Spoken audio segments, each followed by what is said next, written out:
day, two respected journalists in business aviation talk about the biggest news items from a year unlike any before.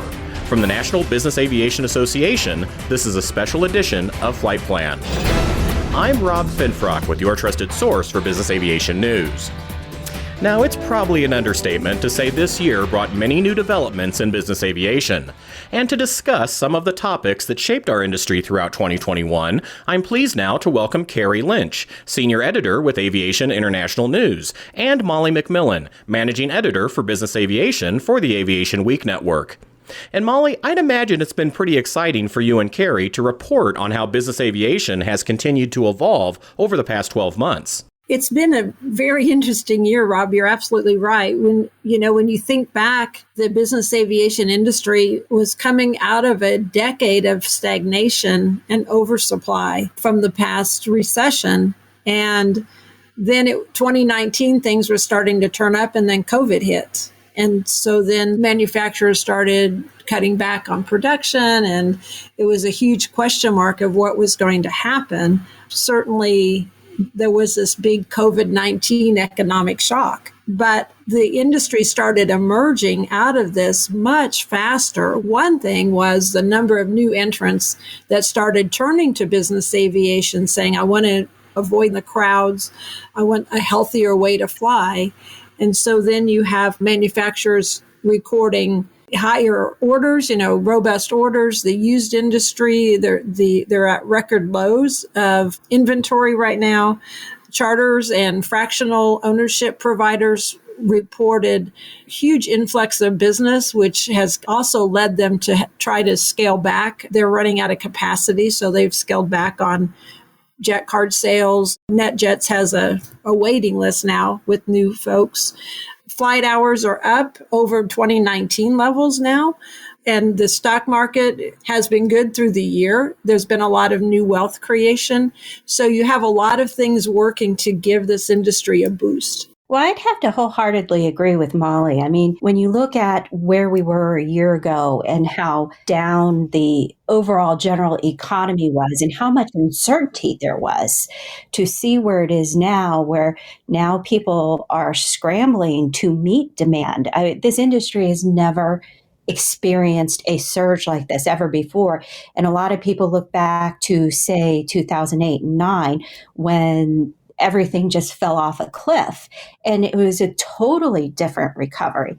So I would say what she said about the fractionals and jet card sales, suspending sales to a certain extent, particularly with lighter aircraft, and the used market inventory. Jefferies just came out with a report saying that there's 2.2% inventory available of young aircraft. And I think it's something like 3.2% overall for available inventory. I mean, these are historic lows. So I think it's causing the industry to rethink how it's approaching things, because you have to adapt to rapid change, to high demand in ways you never did. And of course, there's all sorts of challenges that are coming with it. People in industry almost hate to complain about over demand. It's very important that the industry presents its best foot forward to all these new entrants that Molly had referred to. If you can't meet the supply or give a safe service, then it's going to impact on the industry long term. To build on what Carrie said with the used market, that's just been an incredible thing. The inventory is just at record lows, and every time that there's a new report come out about used inventory, it's even lower. And, brokers report that there are a lot of aircraft that never make it to the market before they're sold, and it's just an incredible time. Pricing has gone up with that, used pricing, and then there are reports that the manufacturers also have been able to get better pricing, not having to discount as much, which is a good thing for the manufacturers. So it's been a good time to be a manufacturer, and I suppose it's a good time to sell your airplane, kind of like housing. I guess I would equate the used aircraft market with the housing market, where there's more demand than supply. So that brings a different aspect to the market, which has been unusual. As Carrie pointed out, after the 2008, 2009 recession, people were putting their aircraft on the market. And then, too, one thing that COVID, I think, has done is give the whole industry a more positive image, because the business aviation industry has had trouble with kind of a negative image, you're polluting and that sort of thing, whereas as studies have shown, business aviation is a tiny bit of the total CO2 that's emitted, but that's another conversation. But anyway, because you're having people now, you want to provide this corridor of health. So I really do think that it's improved the image of the whole industry. This was really a year for business aviation to shine. And actually, since the pandemic, I mean, from the very early on where we could fly humanitarian missions and get supplies going, but it also took advantage of how people started changing their habits. So, you referred to people not wanting to fly on airlines and instead wanting to step on business aviation airplane so they could have the health and the security and the privacy and that feeling of safety, where before they didn't. There are numbers that have been out there that only a tiny fraction of people who can afford business aviation are actually using it. So this is really started to tap into it. You have first-time buyers of aircraft showing up at brokers saying, I have $50 million. What aircraft can I buy? And they're not understanding mission and age of aircraft and the fact that they might have to get it in a place like Russia or China rather than in the US. And so there's a whole education process that has to go with it. The other thing that's kind of changing is not only are they having to manage demand, but they're having to manage how they bring people into the industry. And what I mean is they have to have the workers, they have to have the pilots, they have to have the ground handlers, the maintainers.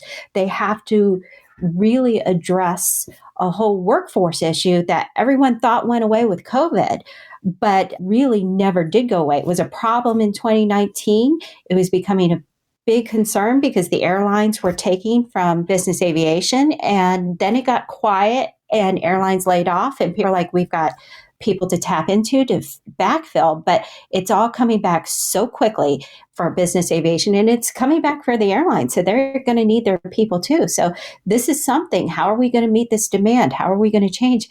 And most importantly, how are we going to do it safely? So this is what's going to keep everyone up at night. We'll have more on some of this year's biggest news stories for business aviation and what those developments may hold for 2022 in just a moment. But first, this message from NBAA. NBAA Flight Plan listeners, the latest digital edition of your magazine is ready. Just visit nbaa.org/insider and all the latest intel will be in your hands. We're back now with Carrie Lynch from Aviation International News and Aviation Week's Molly McMillan. And something I found interesting this year, Molly, has been watching how aircraft manufacturers are responding to the surge in demand for new business aircraft. I think we're kind of waiting and seeing on that. But one hindrance to that might be if they can spool up their supply chain, which it's tough to do because those are long-term contracts. And the suppliers also are having a workforce problem, as are the manufacturers, because with COVID, they furloughed workers and that. And then a lot of the suppliers are also suppliers to commercial aviation, and they've had an effect from the Boeing 737 MAX issue. So spooling those folks up is also a problem. And it was a particular issue because when COVID started hitting, there were a lot of layoffs uniformly. And when you lay people off, some of them will be available when you return, but many of them didn't. It led to legislation, I think it was last spring that got passed, that provided some assistance to help retain and cover what they call at-risk workers, workers that may be vulnerable to losing their jobs because of it. So throughout the supply chain, and then of course it's managing COVID. So even when you do have workers on staff, when they get sick, you have to quarantine and maybe isolate certain areas.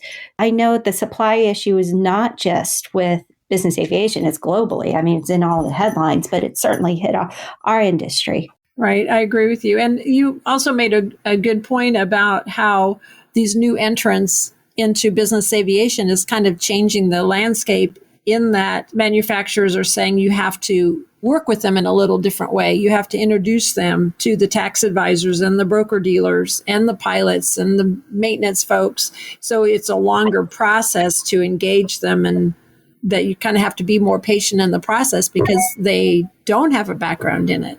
Right. And it also creates a vulnerability, if you will, to activity that shouldn't take place.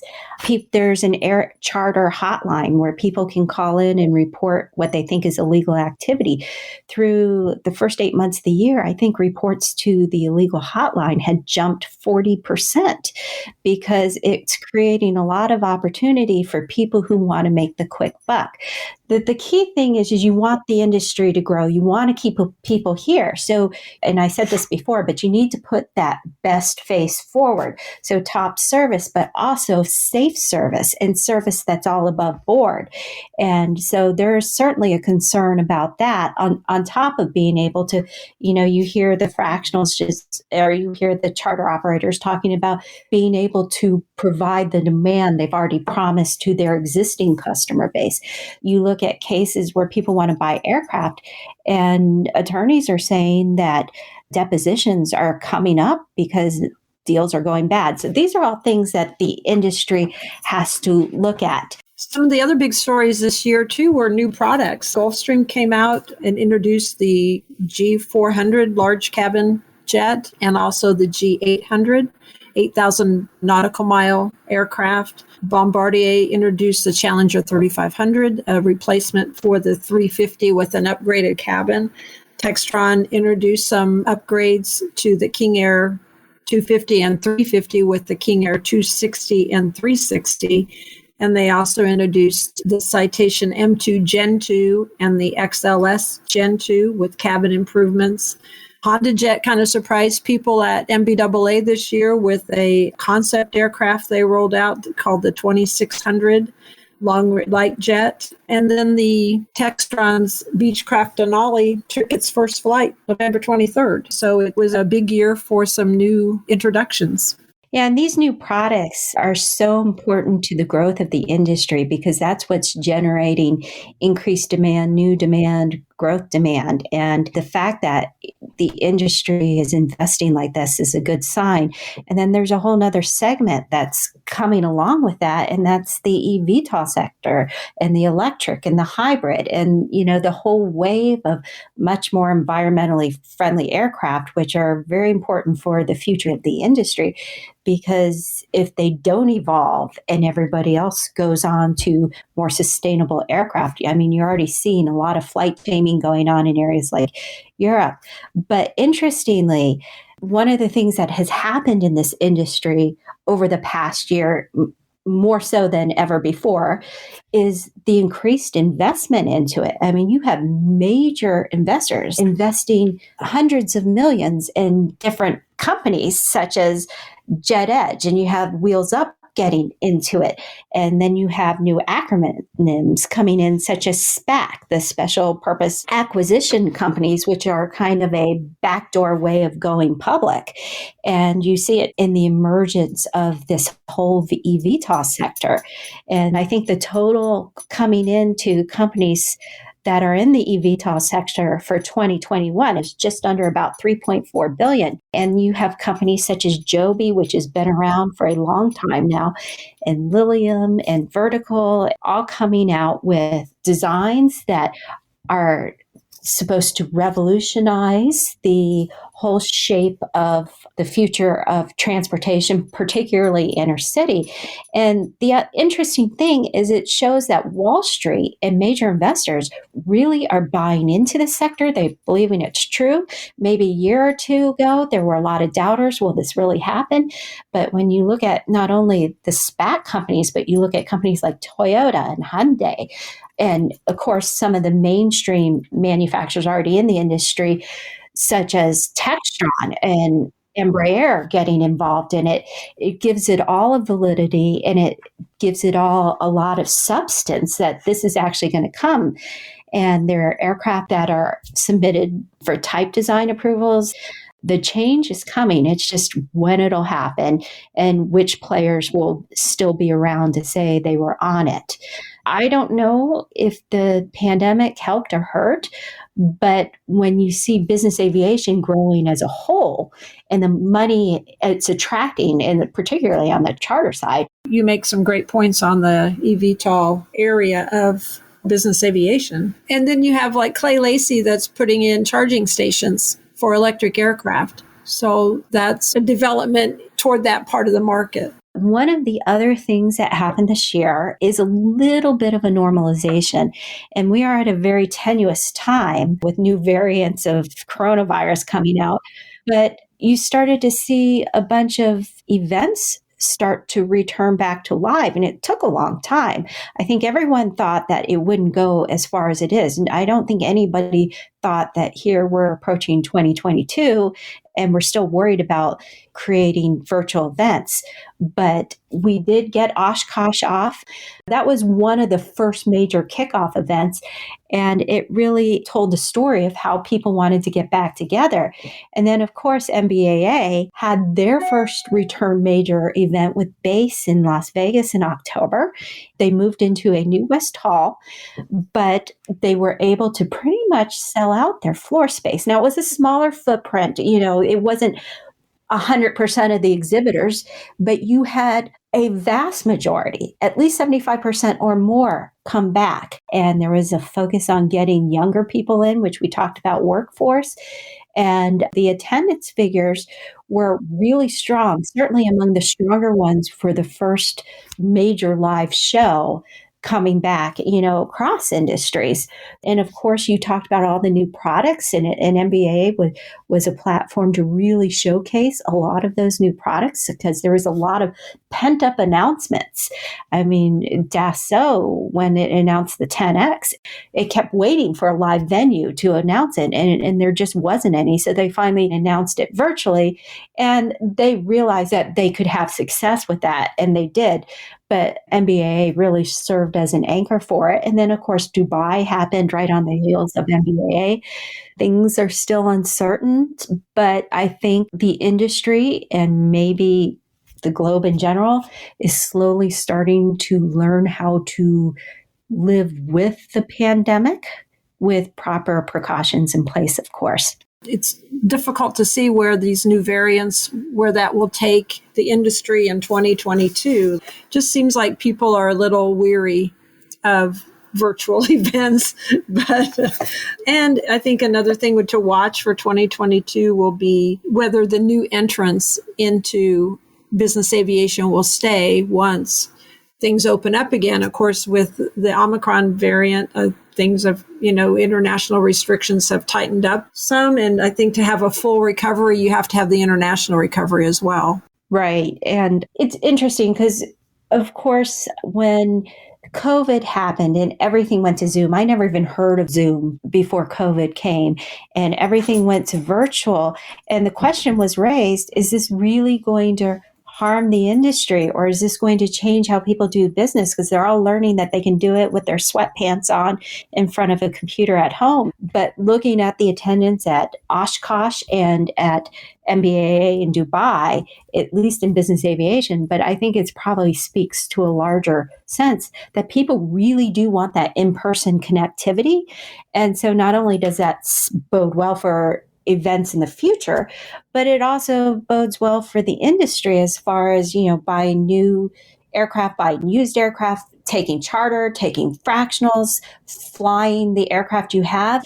So, by all accounts, when you talk to analysts, they really see this industry keeping on, maybe not the hockey stick trajectory that it saw in 2021, but at least a growth trajectory. And even if manufacturers have to be a little more conservative about their estimates for this year, I think in the out years, you're going to see it.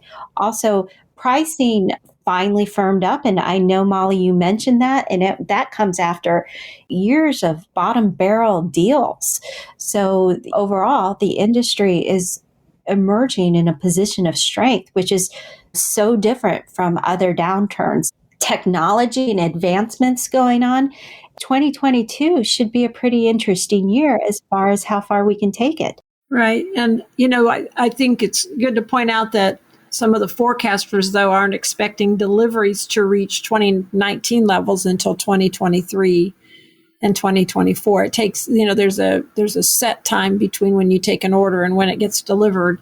And the other thing is how much manufacturers can raise production rates really will rely on their supply chain. So that's the thing to watch. And as Carrie pointed out, the people who can afford private flight but are not taking it, that's still a huge number. So those are a lot of new potential customers. And so if money and wealth is still being created in 2022, that will be a real plus for the industry as well. In addition to Molly and Carrie's continuing coverage of our industry, be sure to follow the latest developments in business aviation in 2022 at nbaa.org/news and nbaa.org/insider. And that's the latest from the National Business Aviation Association.